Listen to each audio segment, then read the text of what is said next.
Beyond the Gates time, let's get into it. We open with Dani and Andre doing what they do. They have basically been in bed since breakfast and lunch. When Dani brings up the Tia Allen interview, Andre is visibly still reluctant about it. And she's just like, why? This isn't a shoot like the Forrester thing. And this is just an interview and we get to create our own narrative and people will fall in love with our love stories. But then that is interrupted by Nicole calling Dani, telling her to get to the club ASAP. Eva has just finished her latest physical therapy session with Shanice, and she's just like, woo, Shanice is great, but she is working Eva. She is very sore, but whatever, it's all good. Then Ted joins them, and Eva thanks Ted for allowing her to go to the Phoenix Street Clinic and do her interviews for this office manager role. And then Shanice and Ted are just super mushy about how many times they tell each other they love one another and how it's never enough. Chelsea and Naomi are meeting up at Uptown and they're just discussing the Cat situation. Chelsea is telling Naomi that Cat has never been this mad, and Naomi thought they were doing better after this surgery. So did I. But Chelsea says Cat is back to hating Eva at full force because that's what she knows. And they both wonder what else is going on with Cat. Deanna and Kat are at Orphe G's just catching up. Kat's venting about the situation, how Chelsea made Eva sound like Oprah. And Deanna was like, well, why weren't you on the live? And Kat's just like, she doesn't want people in her business. And she's a mogul on the rise and not a subplot in some secret baby mama drama. I can't stand this girl. Then Deanna basically confirms that she looks up to Kat. I'm like, of course you do. And that Kat's advice is working like a charm in terms of how she's handling Joey. And Kat's like, oh, what are you talking about? Because it's clear Deanna is referring to something else. Then we see Noah arrive for his interview in his regular everyday clothes. I'm old, I guess, whatever. So he meets with Eva and they're jumping into the interview, and you know who barges in? Leslie introduces herself as the owner of the clinic and the one who will decide who's running it. Eva is pissed at Leslie, but she continues on and she asks Noah, well, why do you want to be, in this job? I see that you have a business degree, but you don't have experience. And Noah explains how he is a musician. So Eva was like, well, why do you want this job? And he was like, to support myself, basically. I know that's right. Be honest.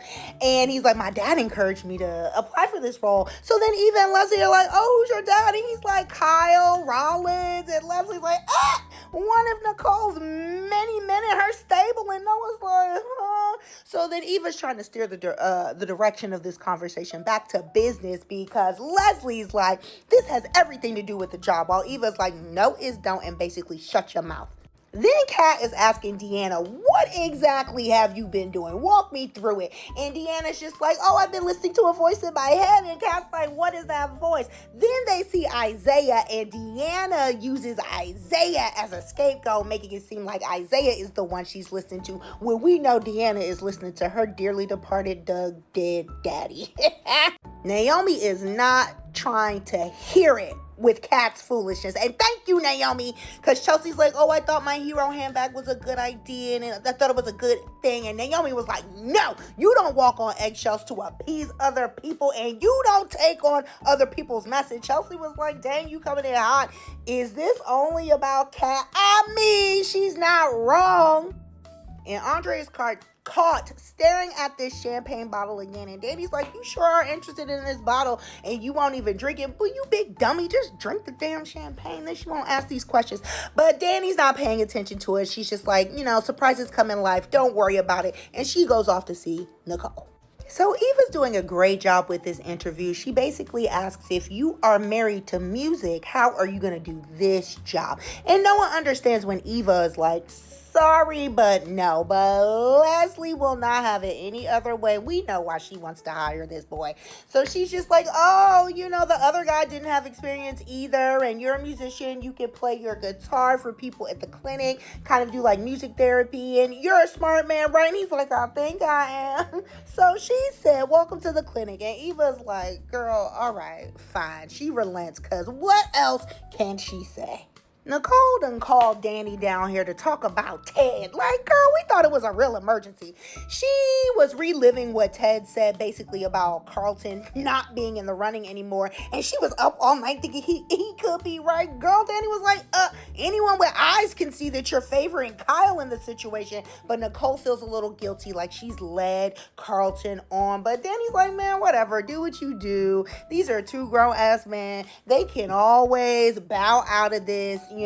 Do what's best for you and let the chips fall where they may. And I agree. I know she didn't call Dani down for this. That could have been an email, a text. God.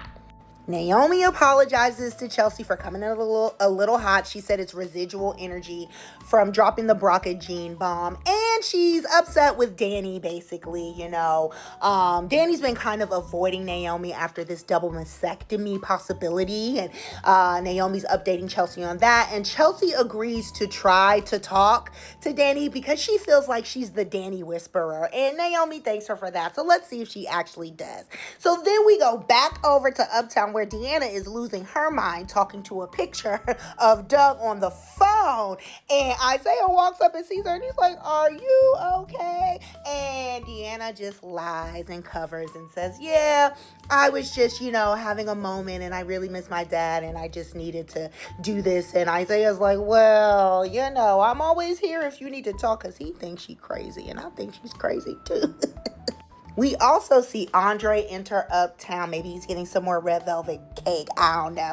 But he talks to Kat and she thinks he's going to berate her about not joining in on the live with Eva. But surprisingly, Andre understands. He's like, he don't want his business all in the street either. But by marrying Dani in that very public way now, he is he's known as Dani's husband. And he's talking about this Tia Allen interview, and Kat is just like, I know you are not going to be pressured by anyone, and if you don't want to do it, don't.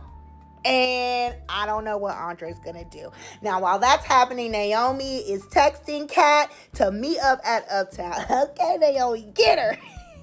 So Eva vents to Izaiah about physical therapy in this interview that Leslie has bogarted, and Izaiah announces that he's going to take Eva out on a date to where it all began at Uptown, and they talk about how they knew it was basically love at first sight. So while they're kissing, Eva holds her, I think right side where her liver is, and Isaiah's like, are you okay? But Eva just plays it off, and she tells him to prepare to be dazzled as she goes to get ready, but Izaiah seems a little concerned, so I guess there's going to be a complication with this liver transplant.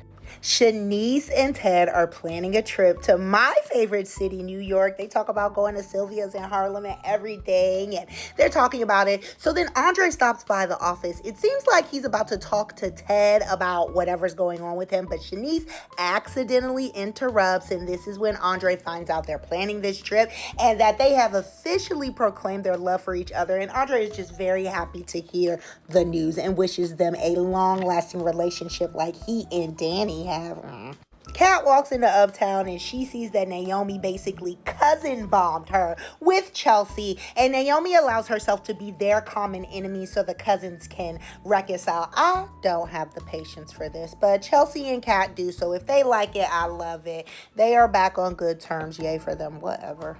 Noah bumps into Deanna at Orphe Jeans. He pays her $25 because it's interest. He flirts with her a little more and he wants to take her out on a date. Okay. They also talk about his new job and she lets him know that that clinic was dedicated to her father. He thinks that's cool, and he also opens up about how his mother died suddenly from a heart attack, and this is how they are connecting. Nicole and Dani are toasting to the Duprees women when Leslie walks up and starts some drama. She tells Nicole that she hired her vanilla latte son at the clinic, and Nicole is like, okay, because you're obsessed with me. And Leslie's like, no, blah, blah, blah. So Nicole tells, Dani gets up first with a knife, and she's like, you better stop talking to my sister like that. I haven't made a scene in this club in a long time, and I'm overdue. But then Nicole's like, I can handle this, and she tells Leslie that she needs to get off of it with Ted. He doesn't want you. And oh, by the way, Ted told me personally that he is in love with Shanice. And Leslie was Because she's like, that nurse is just a placeholder. No, she ain't. So I bet Leslie's going to do everything in her power to sabotage this trip and sabotage Shanice and Ted. Until tomorrow. If you're not following yet, hit that follow button right now and turn on your notifications so you never miss a recap.